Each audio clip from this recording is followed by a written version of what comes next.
अस्सलाम वालेकुम। वालेकुम सलाम। सुहेल गुजर। जी जी सुहेल गुजर जनाब। यार तू प्रॉपर मंडी च आਉਂਦਾ नहीं लुडन मंडी च? सर क्यों नहीं आंदा मंडी? वैसे ਤੁਸੀਂ ਨਹੀਂ ਮੈਨੂੰ ਦੱਸਦੇ, ਮੈਂ ਤਾਂ 24 ਘੰਟੇ ਮੰਡੀ ਰਹਿਣਾ। नहीं मैं पिछले हफ्ते आया, तू नहीं हैगा सी? सर है क्या सर? अच्छा 20 दाने लेके आया तो टाइम नहीं देख के सर 9 बजे मैं मंडी निकल गया सर। अच्छा 9 बजे वापस चला 9 गया। बजे वापस चला गया। सुना कैसा काम चल रहा है? फिलहाल माशाल्लाह मेरा तो बेहतरीन चली गया है, रेट अपना जायज होता तेनू भी पता है। चलो शुक्र अल्लाह का। दूसरा इस दफा बड़े बच्चे आ? सारे इस तो सारे बड़े 60 बच्चे है अपने को। 160 ਹੁਣ ਇਹ ਜਿਹੜੇ ਬੱਚੇ ਆ, हाँ जी। ਇਹ ਬੱਚਿਆਂ ਦਾ ਵਜ਼ਨ ਕਿੰਨਾ ਕਿੰਨਾ? इन्हों का वजन जनाब 4.5 मन से लेके पौने 5 मन तक गोश्त का वजन है। 4.5 ਤੋਂ ਪੌਣੇ 5 ਮਣ पौने 5 मन जेरे घरे छोड़ के आया हाँ। उन्होंने 7.5 मन 6.5 मन ठीक है 5.5 मन यानी कि प्लस कोई 8.5 मन भी बेचने, ਪਰ ਯਾਰ ਪਰ ਉੱਤੇ ਚਾੜਨਾ ਮੇਰੇ। कोई 8.5 मन ही बेचने इन्हों के बच्चों के विच। अच्छा। ठीक है ना।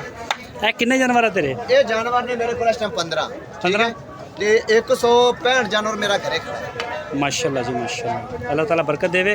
ਤੇ ਦੂਸਰਾ ਦੋਂਦੇ ਸਾਰੇ? सारे दोंदे जनाब, ना खीरा ना चौका, सारा दोंदा। ਸਾਰਾ ਦੋਂਦਾ ਸਹੀ ਹੋ ਗਿਆ। ਇਹਦਾ ਹੁਣ ਤੁਸੀਂ ਵਜ਼ਨ ਦੱਸਿਆ ਵਾ ਵੀ 4 ਮਣ ਤੋਂ ਲੈ ਕੇ 5.5 ਮਣ। 4.5 मन तो लैके 5.5 मन। ਅੱਛਾ ਕੋਈ ਬਈ 4.5 ਦਾ, ਕੋਈ 5.5 ਦਾ। हाँ जी बिल्कुल। ਤੇ ਕੀ ਰੇਟ ਆ ਪੁੱਠੇ ਦਾ? जनाब रेट तो मंडी के हिसाब से मैं बड़ा मुल मांगता पाया। ਪਹਿਲੇ ਮੈਨੂੰ ਇਹ ਦੱਸ ਕਿ ਮੰਡੀ ਦਾ ਕੰਮ ਅੱਜ ਕਿਦਾਂ ਦਾ ਮੰਡੀ ਦੇ ਵਿੱਚ? बिल्कुल मंदा ਕੀ ਵਜ੍ਹਾ ਮੰਦਾ ਕਿਉਂ ਆ? क्यों पता नहीं यार, सीजन यही है तो दिन होंगे ने माल बिक्री का दिन पिछड़ आ गए 1 महीना 9 दिन ਹਾਂ ईद ਨੂੰ ਹਾਂ ਤੇ ਵੇਖ ਲੋ ਜਿਨ੍ਹਾਂ ਇਹਨਾਂ ਦਿਨਾਂ ਵਿੱਚ ਪੈਰ ਰੱਖਣ ਜਗ੍ਹਾ ਨੀ ਲੱਭਦੀ ਸੀ ਤੇ ਇਸੇ ਨਾ ਤਰ੍ਹਾਂ ਮਾਲ ਹੀ। ਲੱਭਦਾ ਸੀ। ਇਸੇ ਤਰ੍ਹਾਂ ਹੀ ਮੰਡੀ ਦੇ ਵਿੱਚ ਵੜਿਆ ਨਹੀਂ ਸੀ ਇਹਦਾ। ਬੜਿਆ ਨਹੀਂ ਜਦੋਂ ਇੰਨਾ ਰਸ਼ ਹੁੰਦਾ ਸੀ। ਹੁਣ ਦੋਨੋਂ ਸਾਹਮਣੇ ਤੁਸੀਂ ਫਿਰਦੇ ਵਿਜ਼ਿਟ ਕਰਦੇ ਫਿਰਦੇ ਕੋਈ ਬੰਦਾ ਨਹੀਂ ਦਿਸਦਾ ਪਿਆ ਲਵਾ ਨਾਲ ਤੇ ਮੈਨੂੰ ਨੀ ਖਰੀਦਾਰ ਨਹੀਂ ਹੈਗਾ ਇਹਦਾ। ਦਿਸਦਾ। ਨਾ ਭਾਈ ਤੇ ਇਹ ਬੱਚੇ ਦਾ ਹੁਣ ਤੇਰਾ ਕੀ ਰੇਟ ਹੈ ਜਿਹੜਾ 4.5 ਮਣ ਦਾ? 4.5 ਮਣ ਤੋਂ ਲੈ ਕੇ ਪੌਣੇ 5 ਮਣ ਤੱਕ ਜਨਾਬ ਇਹ ਕੋਈ ਲਾੜ ਲਵੇ ਇਹਦਾ ਹੀ 3 ਲੱਖ ਤੇ 20 ਹਜ਼ਾਰ ਦੇ ਪੁੱਠੇ ਨਾਲ 3 ਲੱਖ ਤੇ 20 ਹਜ਼ਾਰ ਦੇ ਪੁੱਠੇ ਨਾਲ। ਜਿਹੜਾ 7.5 ਮਣ 8.5 ਮਣ 6.5 ਮਣ 5.5 ਮਣ ਉਹ ਕੋਈ ਲਵੇ 3 ਲੱਖ ਤੇ 65 ਹਜ਼ਾਰ ਦੇ ਪੁੱਠੇ ਨਾਲ।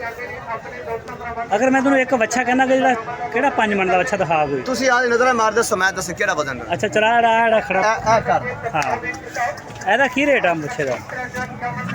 ਉਹ ਨਾ ਖੋਲ ਨਾ ਆਇਆ ਉਰੇ। ਇਹਦਾ ਵਜ਼ਨ ਹੀ ਪੌਣੇ 5 ਮਣ ਗੋਸ਼ਾ ਚ। ਚਲੋ ਨਹੀਂ ਇਹਦਾ ਨਾਲ ਦੇ ਦਾ। ਇਹਦਾ ਹੀ ਪੌਣੇ 5 ਮਣ। ਚਲੋ ਪੌਣੇ 5 ਇਹਦਾ ਕੱਲੇ ਦਾ ਕੀ ਰੇਟ ਇਸ ਹੈ? ਕੱਲੇ ਦਾ ਜੀ 3,40,000। ਥੋੜਾ ਉੱਚੀ ਬੋਲਣਾ, ਸ਼ੋਰ ਬਹੁਤ ਹੈ ਇਸ ਬਾਰ ਨਾ। 3,40,000 रुपये ਫਾਈਨਲ नहीं मोहब्बत हुई इंशाल्लाह मोहब्बत हुई ਮੇਰੇ ਨਾਲ ਤੁਰਿਓ ਜੀ।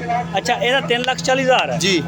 ਤੇ ਦੇਣਾ ਕਿੱਥੇ ਹੈ ਫਾਈਨਲ ਕਰਕੇ ਨਾ? जनाब कोई बंदा राबता करेगा दे ही दिया ਕਿੱਥੇ ਤੱਕ ਦਿਓਗੇ? सारा इस टाइम गाहक उत्ते खड़े ने आप शो नहीं कर सकते रेट ठीक है ना। अच्छा। कोई भाई पूछे राबता इंशाल्लाह करांगे, उम्मीद देर ही माशाल्लाह प्यार मोहब्बत करेंगे। ये नहीं भी हाँ। 3,40,000 मांग के बखड़ोगे ना, प्यार मोहब्बत करेंगे, अगला ही खुश होवे हाँ। मैं भी खुश हूँ।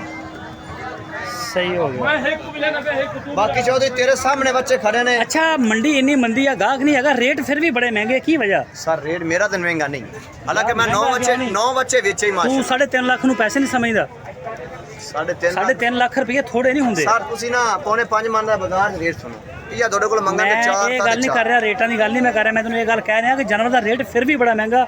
ਖਰੀਦਦਾਰ ਬੰਦਾ ਕਹਿੰਦਾ ਕਿ ਯਾਰ ਨਹੀਂ ਮੇਰੇ ਕੋਲ ਖਰੀਦਿਆ ਜਾ ਰਿਹਾ ਇੰਨਾ ਮਹਿੰਗਾ। ਪਤਾ ਨਹੀਂ ਸਰ ਨਾ ਵੇਖਦਾ ਪਿਆ ਤਾਂ ਨਾ ਰੇਟ ਹੀ ਮੇਰੇ ਹਿਸਾਬ ਦੇ ਇੱਥੇ ਚੱਲਿਆ ਪਿਆ ਜੀ। ਤੂੰ ਇਹ ਸਮਝਦਾ ਕਿ ਰੇਟ ਜ਼ਿਆਦਾ ਜਾਨਵਰ? ਅੱਛਾ ਯਾਰ ਤੇਰੇ ਸਾਹਮਣੇ 10,000 ਹੋਰ ਘਟਾ ਦੇ। ਉਹ ਨਹੀਂ ਯਾਰ ਤੂੰ ਮੇਰੀ ਗੱਲ ਹੀ ਨਹੀਂ ਸਮਝਦਾ, ਮੈਂ ਇਤਨਾ ਗੱਲ ਕਰ ਰਿਹਾ। ਚਲੋ ਖੈਰ। ਅੱਛਾ ਇਹ ਲਾਟ ਦਾ ਕੀ ਦੇਗਾ? ਲਾਟ ਦਾ ਕੀ ਰੇਟ ਲਾਏਗਾ? ਲਾਟ ਕੋਈ ਪੂਰਾ ਬੰਦਾ ਚਾਹੇ ਨਾ ਜਨਾਬ 3,15,000 ਦੇ ਪੁੱਛਣਾ ਦੇ। ਪੂਰੀ ਲਾਟ? ਪੂਰੀ ਲਾਟ ਛਾਂਟ ਕੇ ਨਹੀਂ? ਛਾਂਟ ਕੇ ਲਓ ਤੇ ਉਹਦਾ ਲੈਦਾ ਰੇਟ। ਉਹਦਾ ਲੈਦਾ ਰੇਟ। ਡਿਲੀਵਰੀ ਦੇ ਸਕਦਾ ਪੂਰੇ ਪਾਕਿਸਤਾਨ 'ਚ? 15 ਦੇ ਵਿੱਚ ਦੇ ਸਕਦਾ ਜਨਾਬ। 15 ਬੱਚੇ ਲੈਵਣਾ ਜਾਨੀ ਕਿ ਡਿਲੀਵਰੀ ਦਾ ਮਤਲਬ ਇਹ ਹੁੰਦਾ ਵੀ ਖਰਚਾ ਟੋਟਲ ਮੇਰਾ ਨਹੀਂ, ਖਰਚਾ ਮਾਲਕ ਦਾ। ਮਾਲਕ ਦੇ ਹੱਥ 'ਚ ਰੱਸਾ ਫੜਾ ਕੇ ਆਣਾ ਨਹੀਂ। ਡਿਲੀਵਰੀ ਦਾ ਮਤਲਬ ਇਹ ਆ ਕਿ ਤੁਸੀਂ ਜਾਨਵਰ ਨੂੰ ਉੱਥੇ ਪਹੁੰਚਾ ਸਕਦੇ, ਖਰਚਾ ਮਾਲਕ ਕਰੇਗਾ। ਅੱਛਾ ਉਹ ਤਾਂ ਤੂੰ ਮੁੱਕ ਲੈਂਗਾ ਨਾ। ਸਾਨੂੰ ਡਿਲੀਵਰੀ ਅਸੀਂ ਇਹ ਸਾਦੇ ਵਿੱਚ ਟੋਟਲ ਖਰਚਾ ਸਾਡਾ ਹੋਗਾ। ਨਹੀਂ ਉਹ ਤੁਸੀਂ ਮੁੱਕਣਾ ਅਗਲੇ ਬੰਦੇ ਨਾਲ ਠੀਕ ਹੋ ਵੀ ਗਿਆ ਭਾਈ ਜਨਾਬ। ਪੈਸਾ ਤੇਰਾ ਜਾਂ ਸੇਲ ਦਾ ਜਾਂ ਉਹਦਾ। ਠੀਕ ਹੋ ਗਿਆ। ਮਸਲਾ ਇਹ ਹੈ ਕਿ ਤੂੰ ਮਾਲ ਅੱਜ ਦੇ ਕੇ ਆਨੇ ਬੱਚੇ।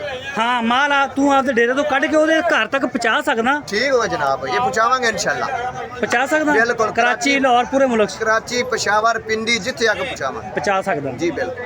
ਹਾਂ ਇਹ ਗੱਲ ਆ। ਬਾਕੀ ਜਿਹੜਾ ਡਿਲੀਵਰੀ ਦਾ ਜਿਹੜਾ ਖਰਚਾ ਨਾ ਜੀ ਉਹ ਤੇ ਤੇਰਾ ਮੁੱਕ ਮਕਾ ਨਾ ਉਹਦੇ ਨਾਲ। ਉਹ ਤੇ ਮੁੱਕ ਮੁਕਾ ਹੋਣਾ ਜੀ। जी ਵੀ ਜੇ ਉਹ ਬੰਦਾ ਕਹੇਗਾ ਕਿ ਯਾਰ ਮੈਂ ਪੈਸੇ ਮੈਂ ਭਰੂੰਗਾ ਜਾਂ ਤੂੰ ਭਰੇਗਾ, ਜਿੱਦਾਂ ਵੀ ਤੁਹਾਡੀ ਡੀਲ ਹੋਈ, ਉਹ ਸਾਡੇ ਮੌਕੇ ਸੌਦਾ ਹੋਏਗਾ, ਜਾਂ ਉਹ ਭਰੇ ਜਾਂ ਮੈਂ ਭਰੇ, ਉਹ ਸਾਡਾ ਆਪ ਦਾ ਲੈ ਦੱਸ ਮੇਨ ਚੀਜ਼ ਡਿਲੀਵਰੀ ਦਾ ਮਤਲਬ ਹੁੰਦਾ ਕਿ ਉਹਦੇ ਹਵਾਲੇ ਕਰਨਾ। ਹਵਾਲੇ ਕਰਨਾ, ਬਿਲकुल जी, कोई शक ही नहीं। ਓਕੇ ਚਲੋ ਨੰਬਰ ਸ਼ੰਬਰ ਦੇ ਦੇ ਆਪਣਾ। नंबर 014 ਅੱਜ ਪਹਿਲੇ ਇਹ ਦੱਸ ਕਿ ਮੰਡੀ ਕਿਹੜੀ ਆ, लुडन मंडी, ਕਿਸ ਦਿਨ ਲੱਗਦੀ, लुडन लगती है बहुत वाले दिन। ਤੇ ਤੁਸੀਂ ਕਿਹੜੇ ਕਿਹੜੇ ਦਿਨ ਮੰਡੀਆਂ ਕਰਦੇ? मैं करदा 2 हफ्ता एतवार, ਮੋਬਾਈਲ ਸਾਇਲੈਂਟ ਕਰ ਜ਼ਰਾ, ਮੈਨੂੰ ਕਾਪੀਰਾਈਟ ਆ ਜਾਏਗਾ। ਮੋਬਾਈਲ ਸਾਇਲੈਂਟ ਕਰੀ। हफ्ता एतवार, हाँ। 2 दिन मुल्तान मंडी करते हैं, बहुत वाले दिन लुडन करते हैं।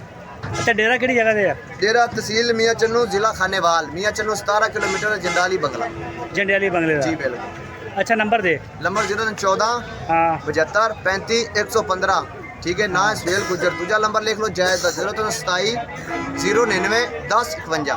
ਉਹ ਦਹੀਂ ਨੰਬਰ ਜਿੱਤੇ WhatsApp ਵੀ ਹੋਵੇ। व्हाट्सअप 014 हाँ। 75 35 115। ਹਾਂ ਤੇ ਕਾਂਟੇ ਲਾਤੇ ਆ? नहीं नहीं कांटे भी है ना सर, कांटे बखाला करो, तुसी बखाल देनी हो। ਅੱਛਾ ਅੱਛਾ ਤੂੰ ਮੌਕਾ ਹੀ ਨਹੀਂ ਦਿੱਤਾ ਸ਼ੁਰੂ ਤੇ। नहीं, कोई ਲੈਂਦਾ मसला नहीं, ਦਿੰਦਾ आटे ਵੀਡੀਓ बखा ਨੂੰ ਪੈ देना। ਗਿਆ। ਸਹੀ ਚਲੋ ਠੀਕ ਹੋ ਗਿਆ ਸੇਲ ਭਾਈ, ਬਹੁਤ ਸ਼ੁਕਰੀਆ, ਮਿਹਰਬਾਨੀ।